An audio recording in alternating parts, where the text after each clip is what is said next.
सुप्रिया नवीन एका ब्लॉगमध्ये आपलं मनापासून स्वागत करते। तुम्हाला आजचा दिवस सुखाचा, आनंदी आणि आरोग्यदायी जाओ। तुम्ही जी काही स्वप्न पाहिली असतील ती सगळी स्वप्न तुमची पूर्ण होत। त्याचबरोबर शुभ सकाळ सर्वांना। सकाळची वेळ आहे, सकाळी आपल्या ब्लॉगला सुरुवात झालेली आहे। आजचा वार आहे सोमवार।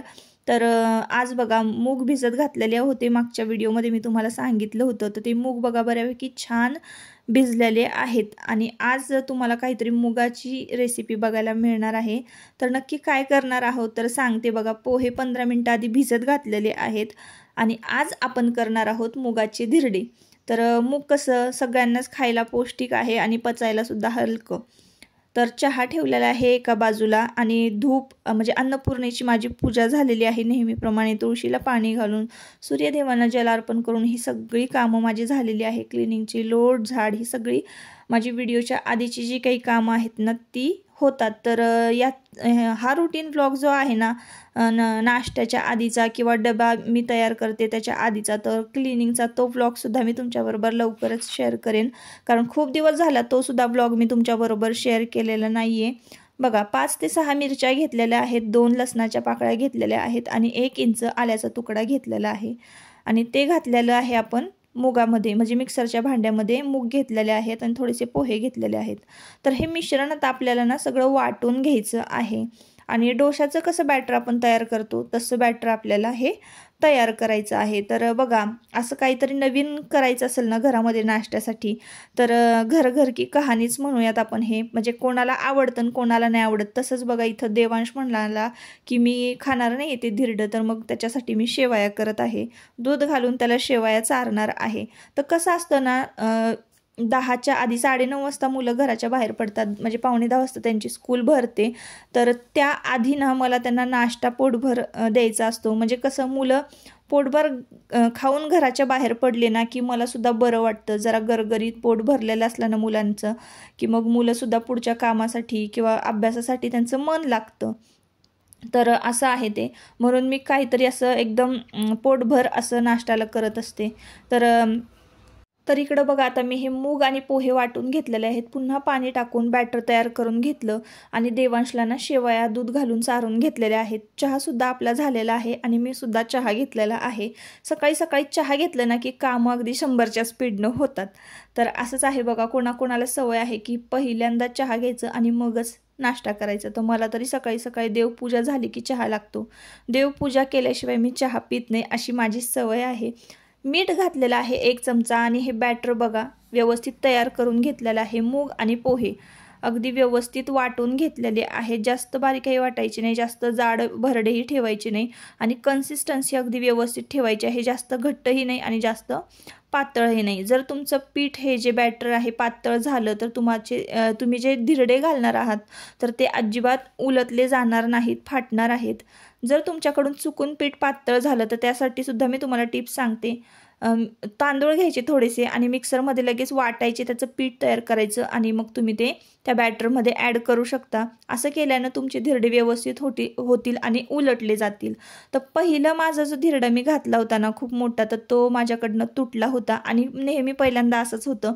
जेव्हा मी डोसे जरी करते ना घरी तरीसुद्धा पहिला दुसरा डोसा माझा तुटतो। तसंच हा धिरडं जे आहे मुगाचं ते सुद्धा तुटलं होतं पटकन, म्हणजे उलटलं जात नाही। आणि पॅनच माझा खराब आहे, मला लवकर पॅन घ्यायचा आहे, एक छान असा नवीन आणि मोठा घ्यायचा आहे। तर इकडे तूप वगैरे मी बघा आजूबाजूला सोडलेलं आहे, तरीसुद्धा ना पहिलं जे धिरडं आहे माझं ते तुटलं होतं। तर दुसरंसुद्धा मी तुम्हाला घालून दाखवणार आहे। आता हे धिरडं खायचं कशाबरोबर, तर तुम्ही हे मुगाचं धिरडं ना चहाबरोबर खाऊ शकता, सॉसबरोबर खाऊ शकता, शेजवान चटणीबरोबर खाऊ शकता, नारळाच्या चटणीबरोबर खाऊ शकता, नाहीतर मग तुम्ही उत्तप्पा आपण ज्याप्रमाणे कांदा टोमॅटो घालून करतो त्याप्रमाणे जरी तुम्ही हे मुगाचं धिरडं केलं ना तरीसुद्धा अगदी टेस्टी लागतं आणि पौष्टिक आहे। तर माझ्या डोक्यात जरा वेगळी कल्पना आली, तर आम्हाला चीज धिरडं खायचं होतं, तर म्हटलं चला चीज धिरडं करून बघूया। तर नेहमीप्रमाणे माझं एक पहिलं तुटलं, पण हे दुसरं जे मी घातलं होतं ना ते एकदम मस्त म्हणजे आलं होतं। आणि बघा हळूहळू मी व्यवस्थित पसरवून घेते। तर उलट्या बाजूने परत कधी पळी फिरवायची नाही, कारण चिटकून मग ते फाटतं। आणि बघा छोटंसं आधी मी म्हटलं प्रयत्न करून बघावं, घालून बघावं, तर छान झालं होतं. आणि मी सुद्धा ताईंनो ही रेसिपी जी आहे ती पहिल्यांदा केलेली आहे. तुम्ही जर माझं बघून कराल तर मी तुम्हाला सांगते प्रमाण कसं घ्यायचं. तर 2 वाटी तुम्ही मूग जर भिजत घातले असतील ना तर 1 वाटी पोहे तुम्ही घालायचे, किंवा त्या मुगामध्ये तुम्ही तांदूळ जरी भिजत घातले ना तरीही 1 नंबर धिरडं म्हणजे तयार होतं. तर तुम्ही ह्या प्रमाणामध्ये मूग भिजत घालू शकता आणि करून बघा.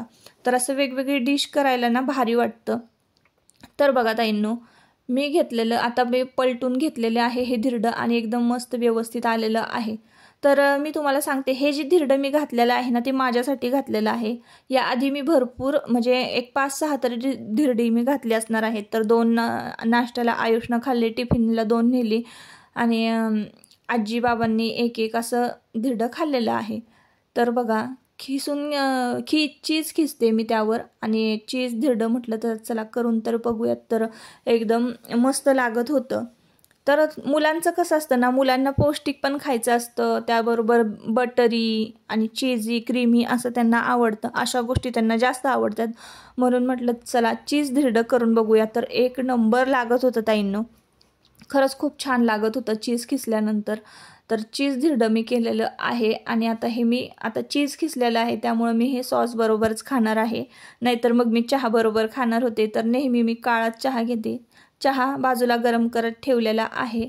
आणि इकडे बघा दुसऱ्या बाजूनी सुद्धा किती छान व्यवस्थित हे धिरडं जे आहे ते भाजल्या गेलेलं आहे. तर तुम्हाला मी दाखवते. बघा किती मस्त हे धिरडं भाजल्या गेलेलं आहे आणि टेस्टी लागत होतं ताईंनो, खरंच खूप छान लागत होतं.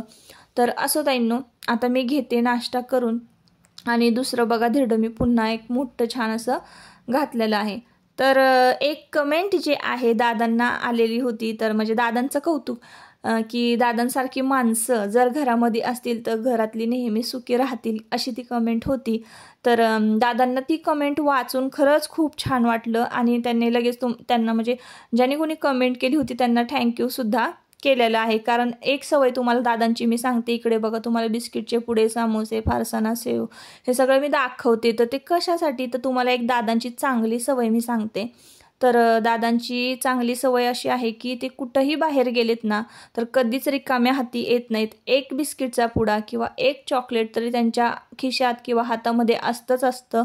ज्या वेळेला म्हणजे जे कोणी जेंट्स लोक घराच्या बाहेर कामासाठी पडतात, भले त्यांच्याकडे 5-10 रुपये असले तरी येताना मात्र रिकाम्या हाती घरी कधीही येऊ नये. तर आजची देवपूजा मी तुम्हाला दाखवते. तर गुलाबाची खूप सारी फुलं, आज पांढऱ्या गुलाबाची आली होती पांढऱ्या गुलाबाला, आणि आज सोमवार आहे. तर अशी पांढरी गुलाबाची फुलं ना देवाऱ्यामध्ये वाहिली ना की आजची ही सोमवारची पूजा आहे. बघा किती छान मस्त सोमवारच्या दिवशी पांढरी फुलं मिळालेली आहेत. आणि एका ताईंची कमेंट आहे की ताई तुम्ही देवपूजा कशी करता दाखवा. नक्की मी दाखवणार आहे, कारण सकाळी सकाळी खूप मी लवकर देवपूजा करते ना, त्यामुळं मला शूट व्यवस्थित करता येत नाही. पण मी एक व्हिडिओ देवपूजेवर नक्कीच बनवणार आहे की मी कशी देवांना स्नान वगैरे घालते, कसं मी देवारा वगैरे साफ करते. तर देवपूजा करायला ना मला ताईंनो जवळजवळ अर्धा-पाऊण तासाच्या पुढं वेळ लागतो, त्यामुळं मला व्हिडिओ शूट करता येत नाही. तर असो, परत मुद्द्यावर येते. तर तुमच्या दादांची एक चांगली सवय आहे ती म्हणजे बघा, घरी येताना काही ना काहीतरी हातात घेऊन येणे. असं केल्यानं काय होतं, मुलं बाळं जी घरामध्ये असतात, खाणारी असतात, तर घर असं केल्याने भरलेलं राहतं. बिस्किटचे पुडे, फरसाणा, शेव वरचं ज्या कोणाला भूक लागेल ना तर घरामध्ये ना भरलेलंच असतं. आणि ऐन वेळेला पाहुणे वगैरे आले किंवा पोहे वगैरे नाही घेतले तर आपल्याला नाश्ता किंवा केक वगैरे असे घरामध्ये असतात की जे फोडून आपल्याला लवकर सर्व करता येतील किंवा त्यांना देता येतील. तर अशा सगळ्या गोष्टी आहेत. तर असो, अजून एक वाईट सवय तुम्हाला मी सांगते. जसं की आपण बघा चांगल्या सवयी जशा असतात माणसांना, तशा काही वाईट सवयी सुद्धा असतात. तर कसं आहे, आपल्याला या जगामध्ये कुठलीच गोष्ट अशी 100% प्युअर असं मिळत नाही, काहीच नाही मिळत. तर माणूस कसा मिळेल. तर एक दादांची वाईट सवय आहे ती म्हणजे बघा, कपड्यांचे जे म्हणजे त्यांचे स्वतःचे कपडे आहेत ना ते अस्ताव्यस्त ठेवत असतात. तर संध्याकाळची वेळ झालेली आहे ताईंनो, आणि संध्याकाळी मी तुम्हाला आत्ता इथे भेटत आहे. दुपारपर्यंतचा जो काही व्हिडिओ क्लिप आहे मी ती तुमच्याबरोबर शेअर केली. तर कपडे एवढे सगळे होते ना, काल पण मी हाताने कपडे धुतलेले होते, काल रविवार होता ना. तर खूप सारे बघा, हे युनिफॉर्म, 2-2 मुलांचे ड्रेस, माझे कपडे, तुमच्या दादांचे 3-4 जीन्स होत्या त्या तर अजिबात मशीनमध्ये निघत नाही, त्यामुळे मी हातानेच धुते. तर ही एक वाईट गोष्ट आहे की भयानक कपडे म्हणजे कपड्यांचा त्यांचा पसारा असतो आणि एवढे कपडे त्यांना आवडतात ना घालायला, प्रमाण तुम्हाला मी मोजून सांगू शकत नाही, इतके त्यांच्याकडं टी-शर्ट, शर्ट, पॅन्ट, स्वेटर एवढं आहे, जर्किन एवढं आहे की विचारायलाच नको. तर तुम्हाला 2 कपाट दिसत असतील बघा बेडरूममध्ये, तर ते मी भांडून 2 कपाट केलेले आहेत. माझ्या कपाटात मी माझं सगळं व्यवस्थित टापटीप असतं, त्यामुळं मी माझ्या कपाटात दादांचे कपडे अजिबात ठेवत नाही. आणि दादांचं ठेवणं कसं, एक टी-शर्ट काढायला गेले की सगळं धाड सगळं विस्कळून टाकायचं, तर अशा दादांची सवय आहे. तर असो, काही चांगल्या काही वाईट अशा गोष्टी असतात, पण नेहमी आपण समोरच्याकडनं चांगल्याच गोष्टी किंवा चांगलेच गुण त्यांचे घेतले पाहिजेत. तुम्हाला सध्या आयुष्य व्हिडिओमध्ये दिसत नाही, तर त्याचं शेड्यूल म्हणजे खूप बिझी शेड्यूल आहे त्याचं. आणि आज आम्ही गावात इकडे गेलो होतो मार्केटमध्ये, तर देवांशला जिम्नॅस्टिकचा क्लास जो आहे संध्याकाळच्या वेळेला तर तो लावायचा आहे. कारण तो आपापल्या कामांमध्ये बिझी असतो आणि मग त्याच्याकडेच लक्ष द्यायला कोण नसतं किंवा त्याला बोर होतं, तर त्याच्याबरोबर खेळायला कोणालाही वेळ नसतो. त्यामुळं त्याला ना जिम्नॅस्टिकचा कोर्स म्हणजे हे लावलेला आहे, क्लास लावलेला आहे. आणि मलखांब वगैरे शिकवलं जातं, परत बऱ्याच गोष्टी त्यांच्या बऱ्याच ॲक्टिव्हिटी तिथं घेतल्या जातात, म्हणून त्यांना जिम्नॅस्टिकचा क्लास लावलेला आहे. तर असो, आता या व्हिडिओचा शेवट मी इथंच करते. परत आपण पुन्हा भेटूया नवीन एका व्हिडिओमध्ये. तोपर्यंत स्वतःची काळजी घ्या, मजेत राहा. व्हिडिओ जर आवडला असेल तर नक्की आपल्या चॅनलला सबस्क्राईब करा आणि व्हिडिओला एक लाईक करा.